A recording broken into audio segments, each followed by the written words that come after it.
Hey everyone.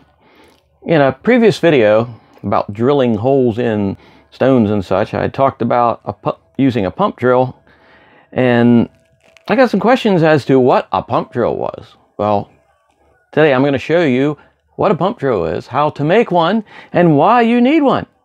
Okay? I find a stone and take it home and polish it and hope it shines, and also there's a chicken.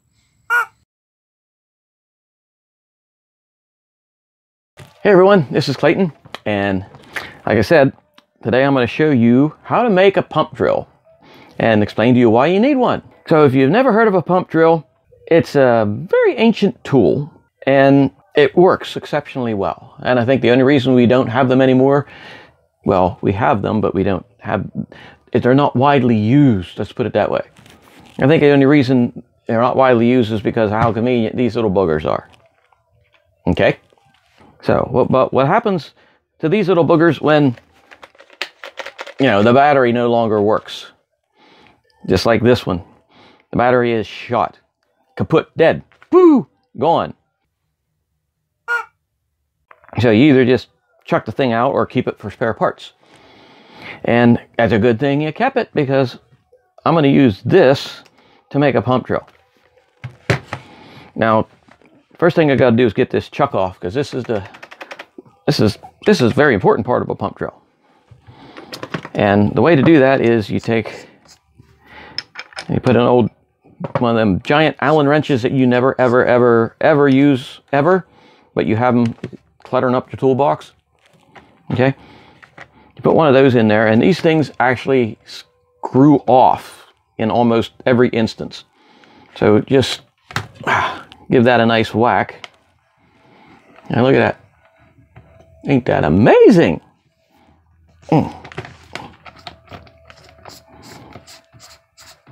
And yeah, honestly, I loosened this up earlier because these two wangies here, this spindle that they thread onto, they usually have a set screw. Okay? So if you open this up really wide and look down inside, there's a set screw that just helps hold the thing into place. And that, after you screw that on, that goes down in there, and this is a Phillips head. But this one is made out of super cheap steel and stripped out when I tried to unscrew it, so I had to take a drill and I drilled it down. Couldn't get it completely drilled out, but then I threw this in and gave it a nice little hit, and it unscrewed it all. So I wouldn't even have had to mess with the darn thing in the first place. But anyway, enough of that. That's what you do. You take one of these. You have one of these laying around that's old and doesn't work, just like this one. You can take this keyless chuck. You don't have to have a keyless chuck. You can have a regular chuck, the kind with a wrench similar to that you never use, or you use all the time. You have to, I'm talking about. I'm getting off subject. Woohoo! Anyway, this is what we need. Okay, so we will put this away because the motor's still good in this. Don't throw them away. So we have this here thingy, this chuck, and this is super convenient because these things are threaded. So if you have, well, first off, what we need is this basically on a dowel rod. Okay? And yes, this has been threaded, and to be honest, I started shooting this video earlier. This is like video number 2. And I have threaded pieces of dowel rod before for years, and it never really had any problems whatsoever. Ah ha ha! Whew, okay, everything's back to normal. Somebody fell asleep on the job and then rolled into the scene. Why were you here anyway? Doesn't matter. Now, what was I saying? Oh, I had threaded dowel rods before. And when I tried to thread this one, I had so much trouble, I couldn't do it. And I was able to thread it, but it threaded kind of badly, and it wouldn't do what I needed it to do. See? Whew. And then I discovered that even though it was the 3/8 inch dowel rod, it is made out of probably the worst piece of wood I could possibly get. and it's not 3/8. So when you're doing this, and I'm getting ahead of myself a little bit, but when you're doing this, you may want to get quality dowel rods instead of the cheapest 68-cent dowel rod that you can find.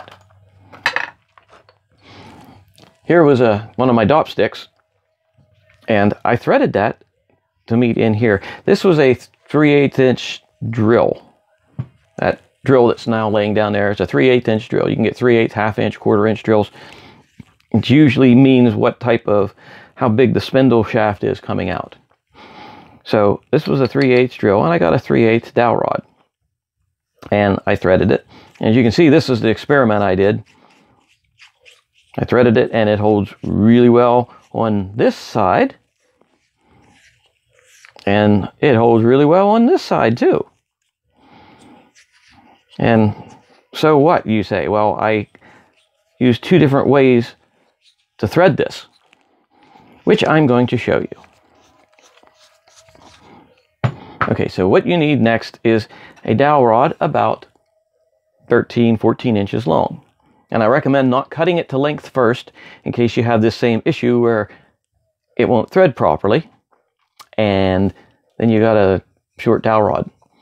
So leave the dowel rod its regular length and thread the end. Now, how do you thread this thing? Well, since you've taken this off of a chuck, or taken this chuck off of a drill that you have the spindle right available for it, you can see what type of threads. If you have a cheap tap and die set, and here's a nice cutting die, okay? And to be honest, this is from this set right here. This is the cheapest, inexpensive set of tap and dies that the local junk store flea market can provide. This cost me all of around, I think maybe $3 or $6, I can't remember. And you know, the cut and thread thingies aren't too bad, but the metal that most of it's made out of is the cheapest, worst, ungodliest, junky metal ever known to exist. And as you can see, it didn't hold up very well for the first time I used it. But never fear, we are not trying to, put threads on something that's made out of, adamantium or some horribly hard metal. We're doing it with a piece of wood. And yes, you can use a regular old die to put threads on a piece of wood. Right here is proof of it. Right here is proof of it too. It didn't work, but here's proof that it does. All right. So you might say, but Clay, I don't have a cheap set of dies. Well, you have a bolt.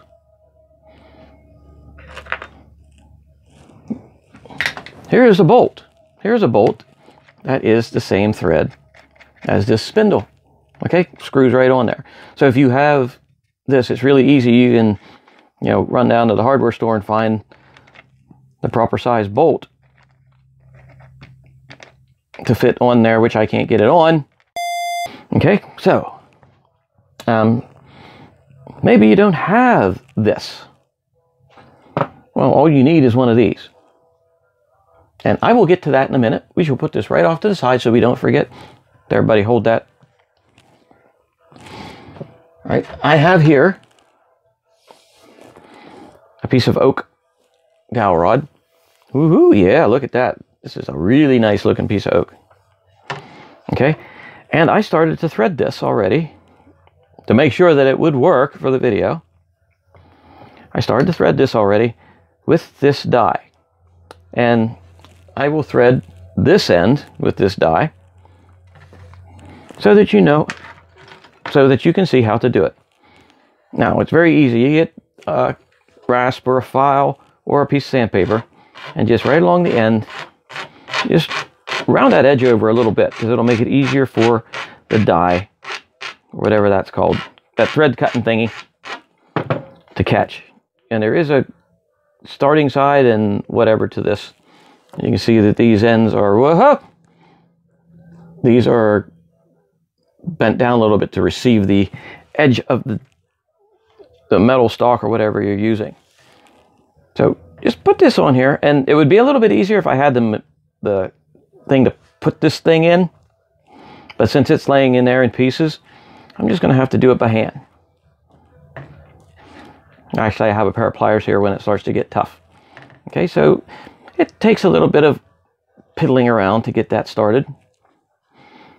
Okay, now it's actually starting now. If you can see, it's starting. So, and you see I'm dropping stuff off, and you're going to thread this just like you would a metal piece. Little turn, back it up just a hair.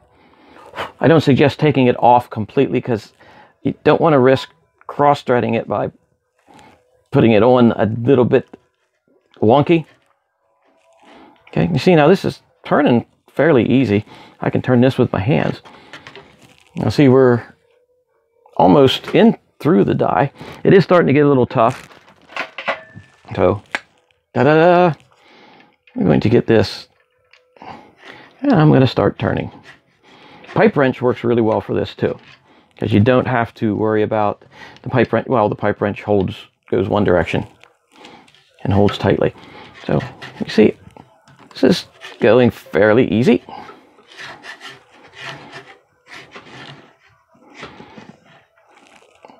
So I am going to risk taking this off so I can show you that.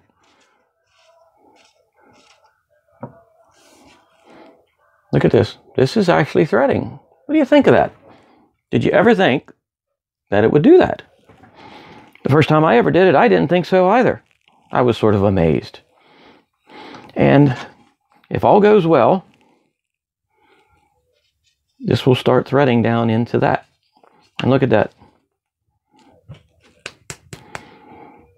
Amazing. You can thread a wooden dowel rod with a metal die to make something. Isn't that cool? So I am going to unscrew this, and I am going to finish cutting this down, or tapping this, or cutting the threads on, whatever they call it. Okay, I'm back, and I didn't thread that as much as I wanted to because I was running into some issues with the oak. And oak's a nice hardwood, but it's also kind of brittle. And as you can see, it was starting to shatter a little bit on the edge. But I don't need this, you know, threaded the entire length of that piece for this to work. So it's threaded about halfway, so that will be fine. And it's threaded well enough that it's actually holding very well. And if you had it, if it was a little bit slippy, you could also put some Teflon tape on there. But for our purposes, this baby is actually in there nice and tight. So that's good. So all you need is that. Oh, but wait. You ask, what if I don't have one of these? Well, let me show you. And this is the really cool part about threading a piece of wood. I said all you need is a bolt. Okay? Da-ba-ba-ba. All you need is a bolt and ba-doom, one of these. Okay, this thing, it's just your regular old little round file. Okay? And you can take one of these bolts, you see, unadjusted bolt, and make it into an adjusted bolt. And it's very simple. You have 1, 2, 3, 4, 5, 6 corners on a bolt. You take the file, put it in a vise, put it in your hand holder, vise thingy or whatever, and then you just file on each one. Somebody really must want me. Like I said, you have a hand vise or any of your jewelry making tools. If you don't have jewelry making tools, you can pick these up for cheap. Probably cheaper than a stupid tap and die set that falls apart. But just cut down through the threads. Okay, file, file, file. So you cut and file those threads off and just down into the body of the bolt far enough that you can, that whenever you cut through there, it basically makes one of these. I mean, what's the difference? Nothing. This one's made out of a bolt. This one's made out of a piece of tempered steel. And what's really cool with this, you can, if you have a torch and stuff, you can heat this up and temper it that you can actually cut steel with this. So you can take a bolt and make a thread cutter to cut steel with it, if you wish. But here, I'm going to show you how this works. Here is a, well, that ends stinky. Here is a birch dowel rod. I'm going to just do the same thing with this. I'm going to round that edge down a little bit. Okay, and I'm going to start this bolt on here. And this is going to cut a lot easier because this is birch. Of course, I said that, and then it starts breaking my fingers. Okay, you want to make this easier. All you need to do is, if you have a deep well socket set. Oh my gosh, everyone in the world! Okay, I found the right socket. It's a 9/16 fits on there. And you can put that on, and that'll help keep it straight. It gives you not a nice area to grip. Right, and look at that starting to thread on there. And like I said, you give it a twist, you back it up a little bit.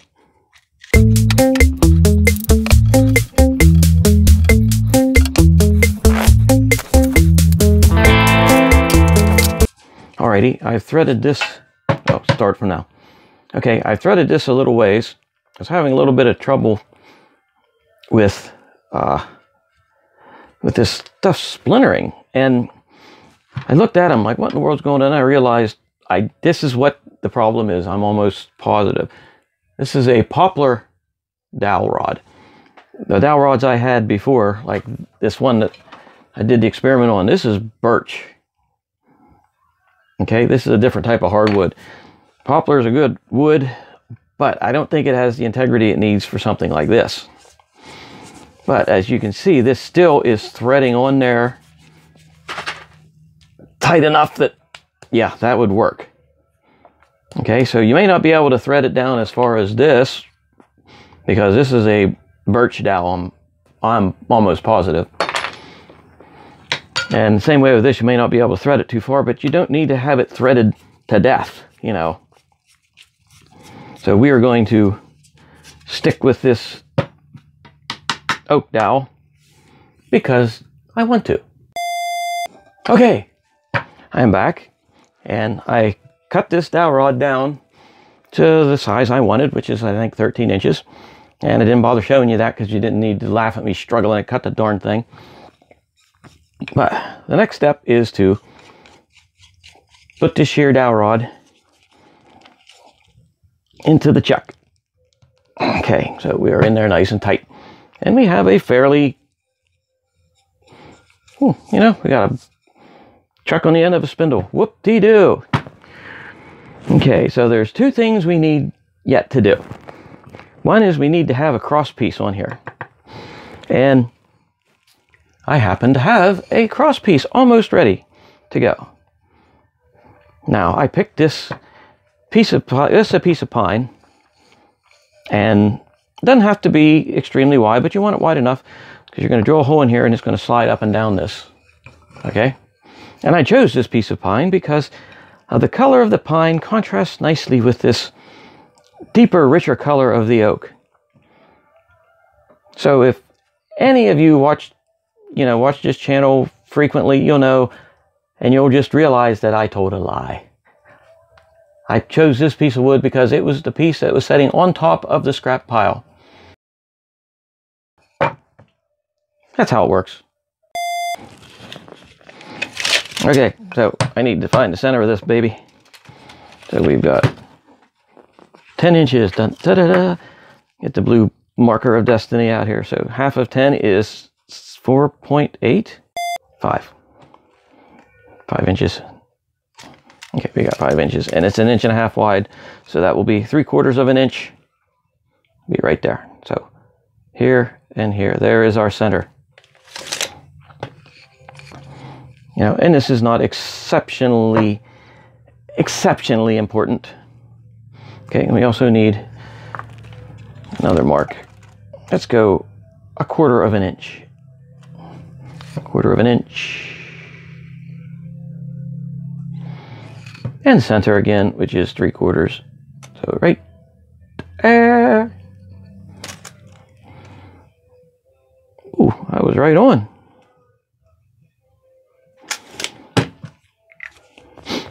Okay, so now I got to drill that hole so this goes right down through it.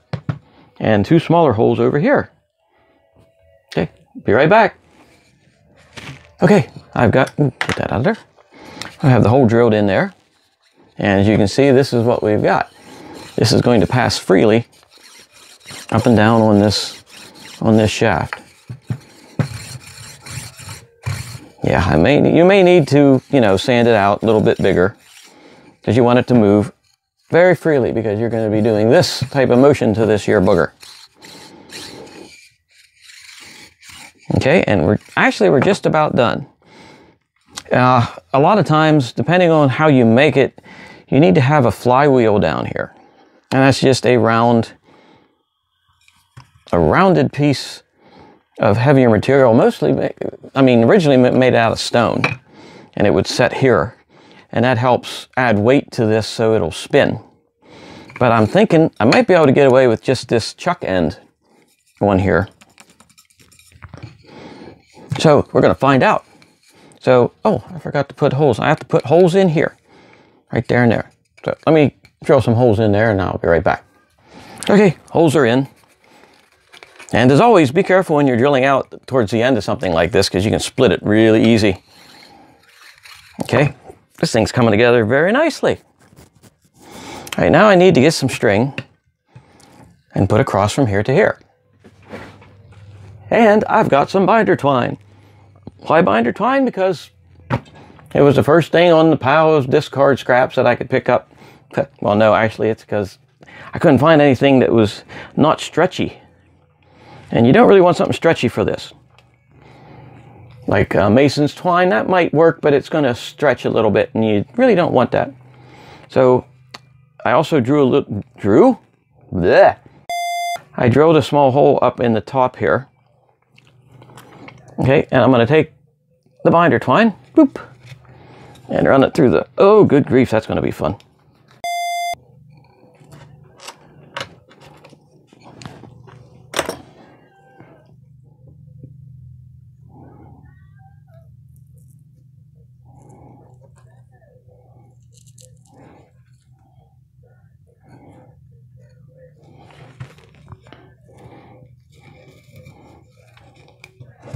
Okay, I am running the binder twine through here, and it is making a monstrous mess. I should know better than this. Ah!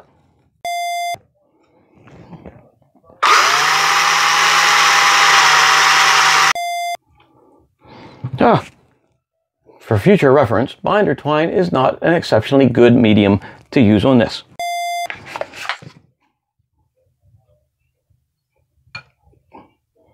Yeah, we'll see if this works. What am I trying to do here?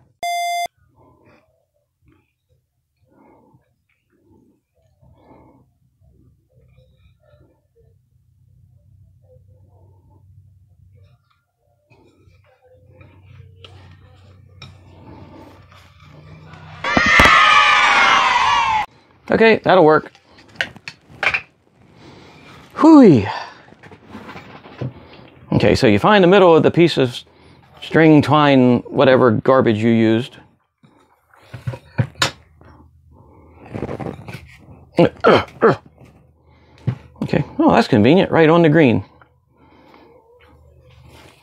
Okay, and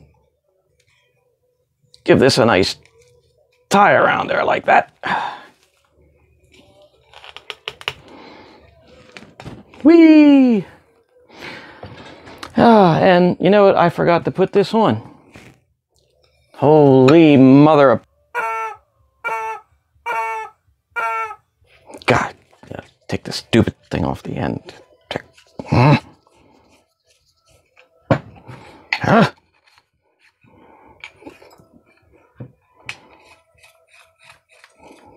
Da-da-da-dee. Ha! All right, the world is back in order again. Fortunately, my mind is not in order. Now, you will bring down, you can see this. You want this to be as even as you can get. And bring it down probably about 3/4 of the way. And now I have to run more binder twine through holes again. Luckily, these holes are bigger.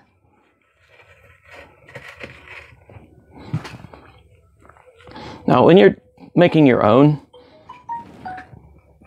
you can find some better string.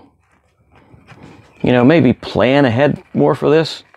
I don't often plan ahead a lot for some of these videos, which kind of makes it more interesting, I think. Okay, so you see what we got here so far? Yes. So I'm going to bring this up and tie this around. Cut, cut, cut. And there we have it. Our pump drill that is too big to see completely, but it is done. So essentially, what you do is you wind this up like this, okay? And then you move it up and down. Yeah. Of course, I don't have anything in there to spin it upon. Oh yeah, this is really working out good.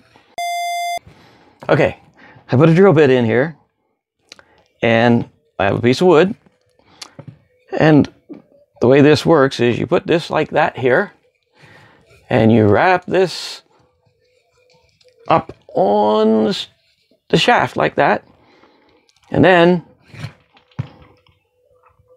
it didn't work. Oh, this is binding up. Oh yeah, that's one of the problems. Yeah, this hole's not big enough. I'm going to have to widen this hole out. That means I have to unscrew this again.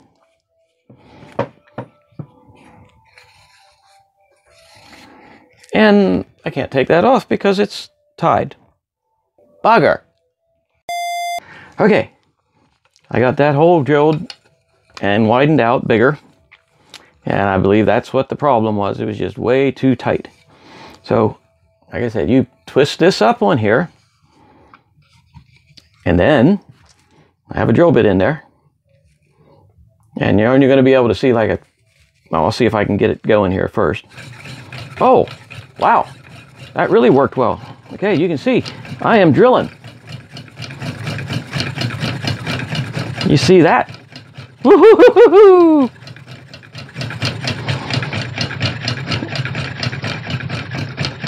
That's pretty darn awesome. Okay, now I'm going to stop. And I know some of you are saying, wait, that drill bit's made to spin one direction the entire time. And it is. And it will work, albeit not exceptionally well, in a drill, in a pump drill like this. And it's better to like start it out. Okay. And you see, it is drilling. It's drilling. It's only drilling like half of that way. But what this is good for, if you're drilling holes in stone, it doesn't, your bits are not directional. They can spin backwards or forwards and backwards and forwards and backwards. Yes. You're saying, oh, I see the method to his madness. So right here, this is the very bit that I did the last video with, the last video where I was drilling.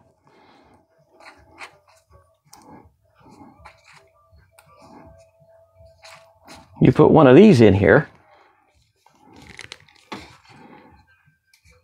right? And, oh, here, get yourself a stone or a shell. Why don't I have something laying around easily accessible? Gosh. Alrighty, here's a shell. Just picked up a nice little white shell. And watch this. I'm going to get that hole started where I want it, right there. You know, and I may have to maybe do a tiny bit of grinding like this. Okay. Okay, I've actually got it started. Oh, that's perfect. All right, so I'm going to wind this shear up. And look at that. I don't think, and you see how that's working? Aha, slipped off. But as you can see, I drilled through there partially already using a hand crank pump drill.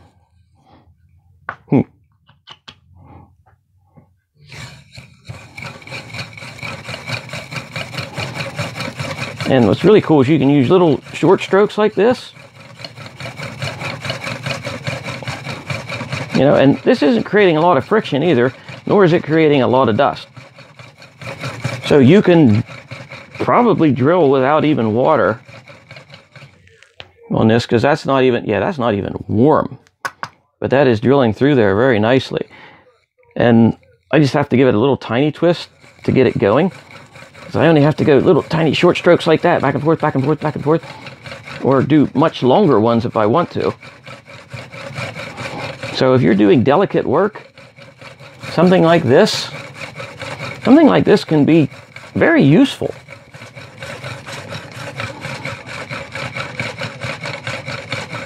You see, this is drilling in there very nicely. Okay, I'm sorry, I'm not drilling, I'm grinding. But that is a pump drill, and that's how a pump drill works. You can see I got fairly far in there already, but I'm not putting hardly any pressure on it.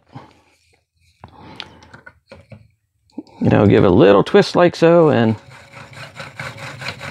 I can only give it a, when you're doing it like, you can really control the drilling. You know, and I can drill at an angle like this. Oh, now you can actually see how it's working. You know, I can go up and down and get a longer stroke out of it, or just a tiny one like this.